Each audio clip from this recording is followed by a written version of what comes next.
from one streaming service to another. Red Notice review. Red Notice starring Dwayne "The Rock" Johnson, Ryan Reynolds, and Gal Gadot, friend of the program. The film follows Nolan Booth Reynolds, the world's second best art thief, and FBI profiler John Harley, The Rock Johnson, as they race the Bishop Gadot to Cleopatra's third bejeweled eggs while being hunted by Interpol agents. So, spoiler free to start. Just to say, this was in theaters first, and we waited until it was on. Yeah, so it was in theaters first, and then we watched it for the first weekend it was on Netflix. So, Brenton, what did you think? Spoiler free. I mean, it's kind of exactly what I thought it would be. It's not quite the totally over the top action of Fast and the Furious, but it's headed in that direction. And again, spoiler free. Some of the action is, but it's not like oversaturated with action. That's the other thing. Ryan Reynolds is kind of a weird guy to me, because I feel like Ryan Reynolds is just Ryan Reynolds. Sure. In everything that he's in. And the sort of snarky, sarcastic comedy is decent in small doses, but over the course of an entire 2-hour film, it kind of got grating to me by the end of it. There's a plot twist that I think is fairly easy to diagnose as the movie progresses. But overall, I mean, I kind of felt like this being almost like a kind of like a poor man's National Treasure or something like that. It did. I mean, it hit the spot. I think I wasn't expecting this to be like grand cinema. You know what I mean? It's a movie with these three jabronis, no pun intended. And, they're all very attractive people and they're doing attractive things, basically. And it was, it was a vehicle to kind of get all of these three together. It was funny at times. The action was good most of the time. I thought it was paced pretty well. There wasn't there's no major complaints from me about this movie. It's just, other than maybe, like I said, maybe a little bit too much of the snarky Ryan Reynolds sarcasm, but it's exactly what I expected it to be. It's like a solid 7 of a movie. It's the number I threw out when I actually said this after we got done watching it, was that the 7. It's funny. You remember before, like, Netflix put movies out in theaters consistently and everything, and it was just like, to me, this was that perfect, like, this is the Netflix version of this movie. Yeah, it's a Netflix movie. It's a Netflix movie that's like the perfect version of that, though. Like, it's as top of the line as, like, before Netflix started, getting nominated for Academy Awards and winning awards and things like that. This is that top level of, like, those Netflix movie where, like, they hit all the tropes in this movie. They do all those things kind of perfectly fine. It's just funny enough. I will admit, like, even though, like, I really like Ryan Reynolds and I like the way his humor is, eventually that's just going to wear you down, because every time he comes on, it's going to be something snarky. And I would actually feel like it actually dropped for me in the middle. And then at the end, he kind of picked me back up. So it was more of it hit me harder in the middle than it did at the end of, like, actually being a little grating. And then you have The Rock, which this is, like I said, I like the Fast and the Furious Rock is my favorite Rock, where he's just being a badass and, like, a little cussing. He's not trying to be like the family man in that sense of, like, he is in the kids movies or whatever. In some of his action movies, he's even like a family man. He's, a tough guy, which I like. And then Gal Gadot is just, being Gal Gadot. She's being, sexy. She's being funny, just enough action. She is Wonder Woman. So all these people are doing exactly what they should be doing. Like you said, I have no complaints with the movie. It was, like, perfectly timed. The pace was good, but also, like, it was just enough of a movie. Like, if it's 5 minutes longer, I probably would have been like, that was too long, but it actually had, like, the right amount of pacing. So yeah, like you said, 7 is the exact number I threw out too. So, spoiler alert. Red notice, spoiler alert. Was there anything in particular, that stuck with you as far as like characters, getting into the specifics a little bit more, any of the plot details, so on and so forth? I mean, the twist wasn't like, oh my god, the twist, but Yeah. there was enough twist in this movie too to just be like right, in the sense of this is the kind of we're doing a heisty movie. At least it's like a National Treasure light, and there was just enough of like, oh, they're following me. Well, how are they following me? Oh, because they were following you, and all this stuff, like all these like little things that you're gonna appreciate if you're watching a movie like this.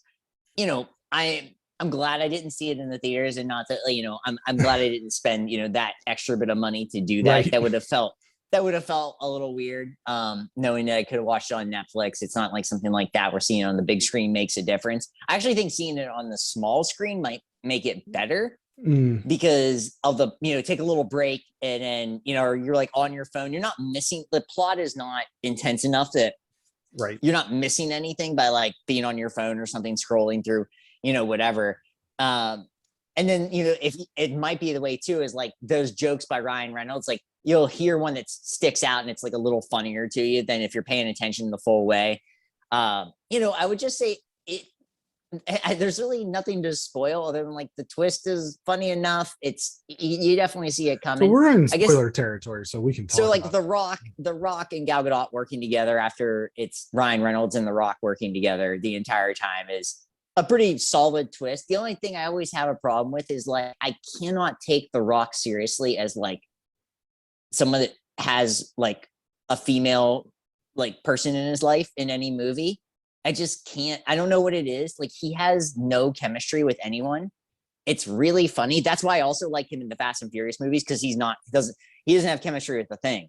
I mean, it's just like he literally calls Letty woman. Like he just looks at, and so that's what another thing is. That's not something he possesses in his. He does not have the charm to him like woo a woman. He has the charm to be like, I'm gonna kick your ass, and that's his charm. I cannot take him seriously, being in a relationship with Gal Gadot in any world. And it's not looks wise, it has nothing to do with that. Rock's obviously an attractive, muscular, great dude. It's just that he does not possess that sort of charm that you would say like in that movie is that Ryan Reynolds possesses that charm. Yeah. And that's just that thing where that's the only little issue I had was like, oh, The Rock just doesn't give me that. I just never see him have a connection like that with anyone in any movie ever. Yeah. And that's just and I'll be honest, I like The Rock a lot more than you do as an actor. But I actually couldn't agree more with you when the twist is revealed and they like share this like supposedly passionate kiss. It's just like, oh, that looks weird to me. I don't like that at all. And The Rock has a family, and I'm sure he's kissed his wife, but it just doesn't. It honestly looks like he like practiced on a pillow before he kissed Gal Gadot. It's weird. Yeah, I don't know, man. It's just like maybe it's jealousy because it's like, oh man, The Rock, because she's very beautiful, and maybe that's what it is, but also. No, it just doesn't work. It just doesn't. It'd be different if this is the first time I've seen it, like him in a movie like that. But he just doesn't work with anyone like that. And that's what makes the Fast and Furious movies to me so much better. Is that that's what I'm saying never has that about like. But that's the thing. Like, did you watch the Jumanji movies? No, I haven't watched the Jumanji. You would like them. I think. Okay, because he's not like that. That's not the type of character he's playing. So the Jumanji movie. And this is, I guess, spoilers for Jumanji since we're here. They go into a video game and they choose their avatar. So like the kid who is The Rock outside of the game is this nerdy, really insecure kid. Okay. And then the kid that picks Kevin Hart is like the big football player guy. So then they like play on that where now the nerdy kid is The Rock and he's just like an ass kicker. And the big football guy's little pipsqueak Kevin Hart. So I really think like from everything you've said about The Rock and the Fast and Furious, and that's the version of The Rock you like, I do genuinely believe you would like the Jumanji movies. The first one's significantly better than the second one. I will say that. Like the first one's like an 8 and the second one's like a 5.5. Okay. And not to take aside from this movie, because literally that's the last 10 minutes of this movie or whatever. Yeah, sure. So, all up to this point is what you want from The Rock. Yeah. And, just a little funny, not trying to be too funny, because when he gets too funny, I don't really like that, but just funny enough, but kicking ass, being The Rock, giving a look here and there. So that's good. And like you said, the Ryan Reynolds stuff, it can get a little tiring.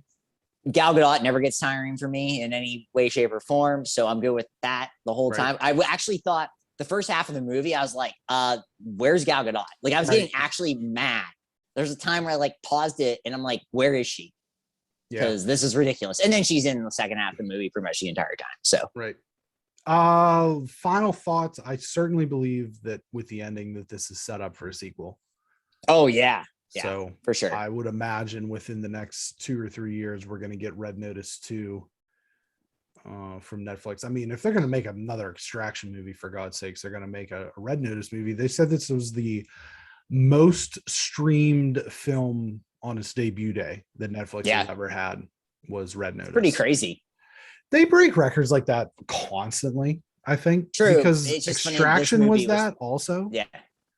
And then other things like they break their own records constantly. And I wonder if they just say shit. That's probably it. You know what I mean? Yeah, because what's stopping them and how they have the numbers, whatever. It was like the whole Amazon Prime thing said that Coming to America, the sequel, right? Oh, that's right. Was the most streamed movie of the pandemic. It's like, show me your data. Yeah. You know what I mean? Yeah, I get it. I'll be honest, I forgot we watched that movie. I'm thinking about making a podcast episode and just putting it out and having it be every movie we reviewed this year. Wow. And it's just recut, because I have all the old episodes saved. Right. That I could just go into the audio files and cut them all together and from beginning to end. That would be insane.